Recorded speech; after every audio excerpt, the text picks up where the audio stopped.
So this video is looking at the equations in P5. Now P5, there is a resurgence of equations. There's quite a few equations in P5. Not all of them you're given, so you need to be aware of quite a few things with this. So the starting point in P5 is gravitational fields and circular motion and satellites. Now, if you've got an object like the Earth and you've got a satellite that's orbiting it, you need to remember that there is always a centripetal force required for any object to go in a circle. Remember, centripetal force isn't a separate force, it's just a name of the force that acts towards the centre, which in the case of planets is gravity. Now, you're not going to be asked to do anything with that, but what you could be asked to do is, if I've got an object that starts here, is to calculate its orbital speed. So we've done before that speed is distance divided by time. The only difference now is we've got an object travelling in a circle. So the orbital speed will be equal to the distance, which is the same as the circumference of the circle, which is 2 pi r. So that's how you work out the circumference of a circle. And obviously r is the radius. And then you divide it by the period, which is the time taken to complete one oscillation, which is in seconds. Radius is in meters, and your orbital speed there will be in meters per second. So that's the first equation.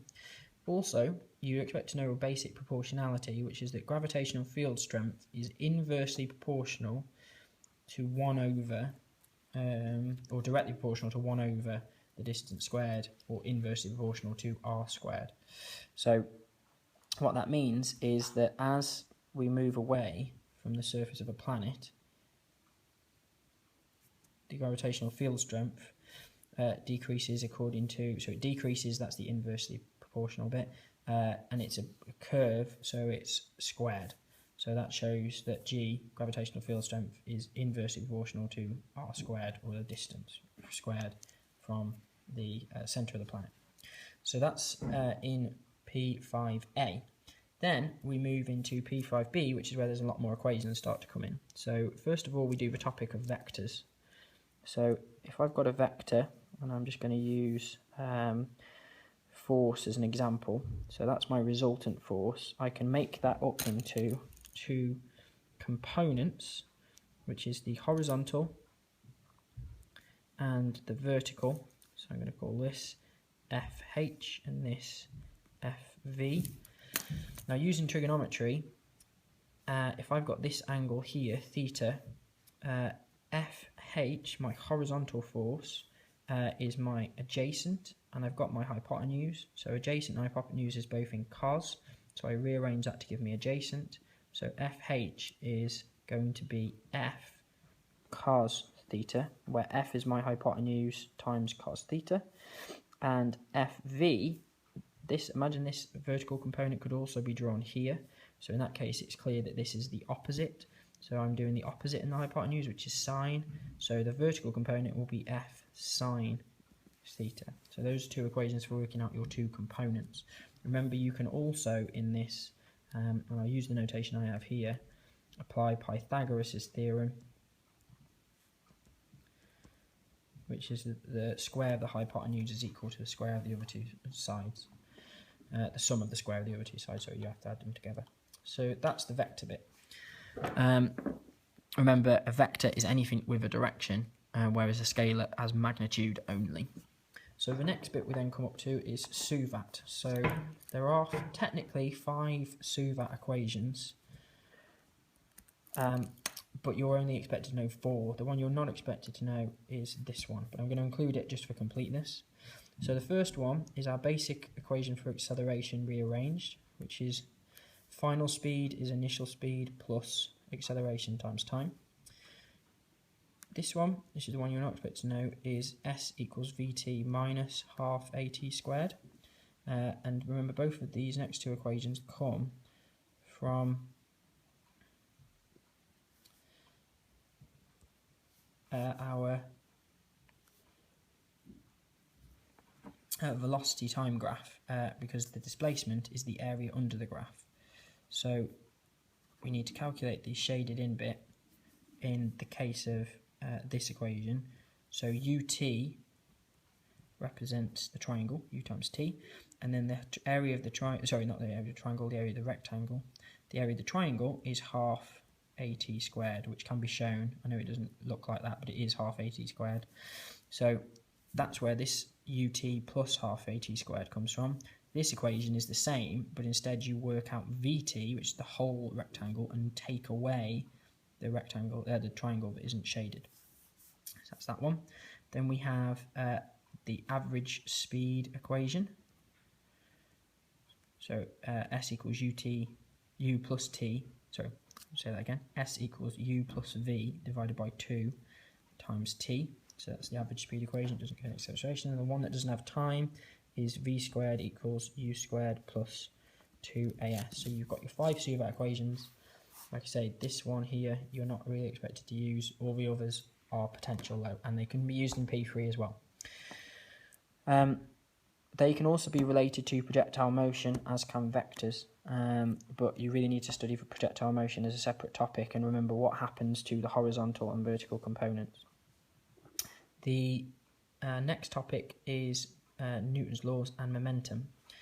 Mathematically speaking, you need to know the basic equations for momentum, which is mass times velocity, and the change in momentum is the force multiplied by the duration of the collision. Obviously that's Newton's second law rearranged. Remember that the units for momentum are kilograms meters per second, so you do need to remember the units. And then we have 3 types of collisions in momentum. Remember, we use momentum in collisions because of the conservation of momentum, which is that the total momentum before a collision has to be the same as the total momentum afterwards. So our first situation is M1 U1 plus M2 U2 will be equal to M1 V1 plus M2 V2, and that represents a situation where you have 2 objects, they collide with each other, and then they rebound separately. Then you can have a situation where they stick together. So M1 U1 plus M2 U2. Don't forget U is the initial velocity. Will give you M1 plus 2, so the mass added together, and V, the final speed. This is the only one that you are given on the exam paper, so bear that in mind, please. And then the other one is M1 plus 2. U is equal to M1 V1 plus M2 V2, and this is in the case of an explosion. So it's this process in opposite. You start off with a single object, it explodes into 2 parts, and as they separate, they have their own individual velocities. Remember that when you're doing this, that you must consider the direction, because the directions must be consistent. So because velocity is a vector. So those are your equations linked to momentum. Following on from that, the next equation you've got, because it now moves into optics, is refractive index. So refractive index is equal to the speed of light in a vacuum divided by the speed of light in a medium, or inside a material, effectively.